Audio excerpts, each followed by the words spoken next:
Hello दोस्तों, welcome you to my YouTube channel learn English with Yuvraj. आज हम लोग बात करेंगे मस्ट की। How to use must. Must का इस्तेमाल कैसे किया जाता है। हम लोग देखेंगे मस्ट, मस्ट बी और मस्ट हैव को कैसे यूज करते हैं। वीडियो शुरू करने से पहले चैनल को सब्सक्राइब करना और शेयर करना, साथ में बेल बटन आइकन प्रेस करना ताकि मेरे आने वाले सभी वीडियोस आपको मिलते रहें। तो चलिए बात करते हैं मस्ट की। मस्ट मस्ट का मतलब होता है जरूर होना चाहिए। जरूर, जैसे कि कोई काम है और वो काम जरूर होना चाहिए, और जिधर मस्ट लग गया ना तो समझो कि वो काम होना ही चाहिए। मस्ट बी का मतलब होता है जरूर होगा या जरूर करता होगा। जैसे कि हम बोलते हैं कि वो वहां होगा या वो जरूर करता होगा, तो वहां पर हम लोग मस्ट बी का इस्तेमाल करते हैं। मस्ट हैव इसका एक तो सेंस होता है कि पास जरूर होना चाहिए, और दूसरा सेंस होता है पास जरूर होगा या जरूर करना चाहिए था। और मस्ट हैव का जो एक तीसरा सेंस होता है ना, वो होता है जरूर करना चाहिए था। सो हमने देखा मस्ट का मतलब होता है जरूर होना चाहिए, मस्ट बी का मतलब होता है जरूर होगा, जरूर करता होगा। मस्ट हैव का मतलब होता है पास जरूर होना चाहिए या फिर पास जरूर होगा, और उसका एक जो तीसरा सेंस है वो होता है जरूर करना चाहिए था। तो चलिए अभी देखते हैं मस्ट को सब्जेक्ट के साथ और सेंटेंसेस में कैसे यूज करते हैं। तो सबसे पहली बात, जहां पर हम लोग बात कर रहे हैं मस्ट की, मस्ट बी की और मस्ट हैव की, तो इनको सभी सब्जेक्ट के साथ यूज किया जाता है। जैसे कि सिंगुलर, प्लूरल और किसी भी थर्ड पर्सन के साथ हम मस्ट बी और मस्ट हैव का यूज करते हैं। जैसे कि I, he, she, we, you, they, it और किसी भी नाम के साथ हम मस्ट बी और मस्ट हैव का इस्तेमाल करते हैं। तो चलिए आज हम देखेंगे मस्ट बी और मस्ट हैव को सभी सब्जेक्ट के साथ सेंटेंसेस में कैसे यूज करते हैं और कौन सी वर्ब का इस्तेमाल किया जाता है। सबसे पहले हम लोग बात करेंगे मस्ट की। You must go to sleep now. You यहाँ पर हमारे पास सब्जेक्ट है। मस्ट यहाँ पर हम लोग बात कर रहे हैं मस्ट की, और यू के साथ मस्ट लगा, साथ में हमने गो टू स्लीप नाउ यानी कि गो वर्ब की फर्स्ट फॉर्म का इस्तेमाल किया। Go to sleep now, you must go to sleep now. Sleep का मतलब होता है सोना, नाउ का मतलब अब तुम सो जाओ, अब तुम्हें सो जाना चाहिए। यहाँ पर मस्ट हमने चाहिए के लिए यूज किया। You must go to sleep now. You subject, must यानी कि हमने इसका इस्तेमाल चाहिए के लिए किया। गो यहाँ पर वर्ब की फर्स्ट फॉर्म, मस्ट के साथ गो का इस्तेमाल किया। I must speak to Ram at once. I must speak to Ram as at once. मुझे एक बार राम से बात करनी चाहिए। आई यहाँ पर हमारे पास सब्जेक्ट है। मस्ट यानी कि बात हम लोग मस्ट की कर रहे हैं। स्पीक यानी कि हमने वर्ब की फर्स्ट फॉर्म का इस्तेमाल किया। राम जहाँ पर हमारे पास सब्जेक्ट है। एट वंस, वंस यानी कि एक बार, मुझे एक बार राम से बात करनी चाहिए। वंस यानी कि एक बार। सो हमने देखा कि आई भी सब्जेक्ट था हमारे पास, यहाँ पर राम भी सब्जेक्ट था। So I must speak to Ram at once. मुझे एक बार राम से बात करनी चाहिए। I must make a call to my parents. I must, I subject हुआ, साथ में हमने फिर से मस्ट का इस्तेमाल किया। मेक ए कॉल, मुझे अपने माता पिता को फोन करना चाहिए। I must make a call, call यानी कि फोन, टू माई पेरेंट्स, अपने माता पिता। पेरेंट्स का मतलब होता है माता पिता, माई यानी कि मेरे, मुझे। I must make a call to my parents, मुझे अपने माता पिता को फोन करना चाहिए। You must come to lunch with us. You must come to lunch with our. You यहाँ पर हमारे पास सब्जेक्ट है। मस्ट यहाँ पर हम लोग बात मस्ट की कर रहे हैं, तो यहाँ पर इसका इस्तेमाल हम लोग करेंगे आई के लिए, क्योंकि चाहिए के लिए। आप हमारे साथ लंच पर जरूर आए। यू मस्ट कम, कम यहाँ पर वर्ब की फर्स्ट फॉर्म का इस्तेमाल किया हम लोगों ने।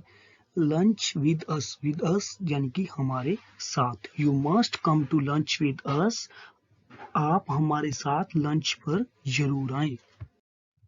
पहले हमने बात की मस्ट की, जिसका मतलब था जरूर होना चाहिए। अभी हम लोग बात करेंगे मस्ट बी की, जिसे हम लोग जरूर होगा या जरूर करता होगा के लिए यूज करते हैं। तो चलिए बात करते हैं मस्ट बी की। She must be mad. She must be mad. She यहाँ पर हमारे पास सब्जेक्ट है और मस्ट बी का यहाँ पर हम लोग यूज करते हैं होना चाहिए। शी मस्ट बी मैड, वह पागल होनी चाहिए। यहाँ पर हमने शी मस्ट बी का इस्तेमाल किया और साथ में मैड, मैड यानी कि पागल, वह पागल होनी चाहिए। He must be very worried by now. ही यहाँ पर हमारे पास सब्जेक्ट है और हमने यहाँ पर भी मस्ट बी का इस्तेमाल किया होना चाहिए के लिए। वेरी वरिड, वेरी यानी कि बहुत, वरिड, वेरी का मतलब होता है बहुत और वरिड का मतलब चिंतित।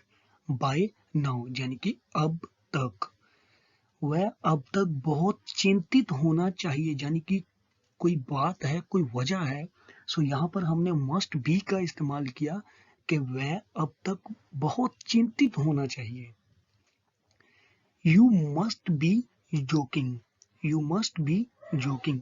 यू यहाँ पर हमारे पास सब्जेक्ट है और यहाँ पर भी हमने मस्ट बी का इस्तेमाल किया।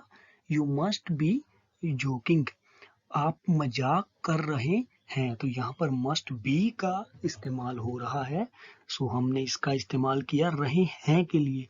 जोकिंग यानी कि मजाक।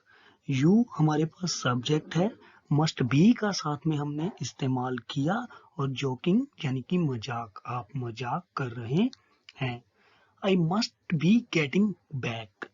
आई यहाँ पर हमारे पास सब्जेक्ट है, मस्ट बी का यहाँ पर हम लोग होना चाहिए के लिए इस्तेमाल कर रहे हैं गेटिंग बैक, मुझे वापस आना चाहिए। I must be getting back, मुझे वापस आना चाहिए। यानी कि मस्ट बी का इस्तेमाल हुआ तो आना ही चाहिए। बैक यानी कि वापस, गेटिंग बैक यानी कि वापस। आई सब्जेक्ट, मस्ट बी का साथ में इस्तेमाल हुआ, गेटिंग बैक, मुझे वापस आना चाहिए। यहाँ पर हम लोग बात कर रहे थे मस्ट की, मस्ट बी की और मस्ट हैव की। हमने देखा मस्ट का इस्तेमाल जरूर होना चाहिए, मस्ट बी का इस्तेमाल जरूर होगा या जरूर करता होगा के लिए किया। अभी हम लोग बात करेंगे मस्ट हैव की। मस्ट हैव का एक सेंस होता है पास जरूर होना चाहिए और एक पास जरूर होगा या जरूर करना चाहिए था। इसका सेंस ये भी बनता है, जरूर करना चाहिए था। तो चलिए देखते हैं मस्ट हैव को सब्जेक्ट के साथ सेंटेंसेस में हम लोग कैसे यूज करते हैं। She must have got it wrong. She must have got it wrong. यहाँ पर हमने she हमारे पास सब्जेक्ट है, must have का इस्तेमाल किया, got it wrong यानी कि got का हमने यहाँ पर इस्तेमाल किया, उसे गलत लगा होगा। must have का हमने यहाँ पर इस्तेमाल किया होगा के लिए, got it wrong यानी कि गलत, गलत लगा। शी सब्जेक्ट, मस्ट हैव का इस्तेमाल हो रहा है होगा के लिए। She must have got it wrong, उसे गलत लगा होगा। He must have keep it somewhere else. He must have keep it somewhere else. He यहाँ पर हमारे पास सब्जेक्ट है, मस्ट हैव का यहाँ पर हमने फिर से होगा के लिए इस्तेमाल किया। समवेयर एल्स यानी कि कहीं और, वह कहीं और रखा होगा। He must have keep it somewhere else. वह कहीं और रखा होगा। somewhere else यानी कि कहीं और। तो ही यहाँ पर हमारे पास सब्जेक्ट था और must have का हमने दोबारा फिर से होगा के लिए इस्तेमाल किया। It must have been around 11 PM. It must. It यहाँ पर हमारे पास सब्जेक्ट है, must have का हमने इस्तेमाल किया होंगे के लिए। Have been around 11 o'clock, रात के लगभग 11 बज रहे होंगे। It must have been around 11 PM. I must have fallen asleep. I must have Fallon asleep, मैं सो गया होगा। आई यहाँ पर हमारे पास सब्जेक्ट है और यहाँ पर हमने मस्ट हैव का इस्तेमाल किया होगा के लिए। फैलन अस्लीप, मैं सो गया होगा, यानी कि मैं तब तक सो गया होगा। तो हमने देखा कि हम लोगों ने आज मस्ट का इस्तेमाल किया जरूर होना चाहिए के लिए, मस्ट बी का इस्तेमाल किया जरूर होगा, जरूर करता होगा, और मस्ट हैव का इस्तेमाल किया जरूर होना चाहिए, पास जरूर होगा या जरूर करना चाहिए था। तो हमने इसको सभी सब्जेक्ट के साथ यूज किया। तो इसी तरह से मस्ट, मस्ट बी और मस्ट हैव का इस्तेमाल सब्जेक्ट और सेंटेंसेस में यूज किया जाता है। लगा आज का ये मेरा वीडियो, कमेंट में जरूर बताना और साथ ही में चैनल को सब्सक्राइब और शेयर जरूर करना। और अगर आप लोग और ऐसी वीडियोस देखना चाहते हैं तो साथ में बेल बटन आइकन को प्रेस करना ताकि मेरे आने वाले सभी वीडियोस आपको मिलते रहें। Thank you.